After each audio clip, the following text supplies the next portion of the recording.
Whose post office? Our post office.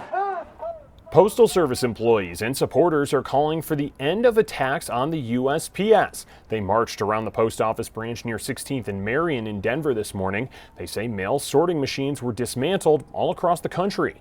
I want to restore America's confidence in the Postal Service. We're just a lifeline, and we need to keep on being a lifeline, being a service to America.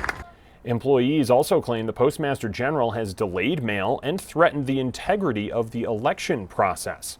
So in Washington, the House just approved a bill to provide billions of dollars to the U.S. Postal Service. That vote is expected to go along party lines, with Democrats supporting it.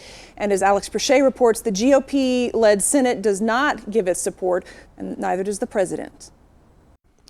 House Speaker Nancy Pelosi calling a rare Saturday session for a vote on legislation that would provide $25 billion for the U.S. Postal Service. Our legislation is not just about the election.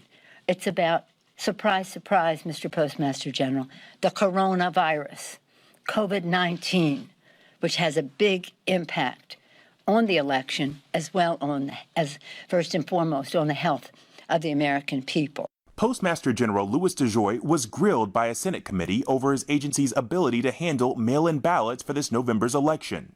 I want to assure this committee and the American public that the Postal Service is fully capable and committed to delivering the nation's election mail securely and on time.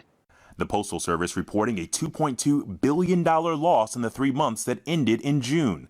DeJoy coming under fire for recent budget-cutting moves that have slowed mail delivery. A GOP donor and Trump ally, DeJoy has rejected accusations from some Democrats that he's sabotaging the upcoming election. The insinuation is, quite frankly, outrageous. President Trump once again pushing unfounded claims about mail-in voting, saying it would trigger the greatest catastrophe in American history. You're not going to be able to know the end of this election, in my opinion, for weeks, months, maybe never. But House Majority Leader Steny Hoyer said voting by mail will allow Americans to vote safely during the pandemic. Voting mail is super first-class mail. It is our democracy.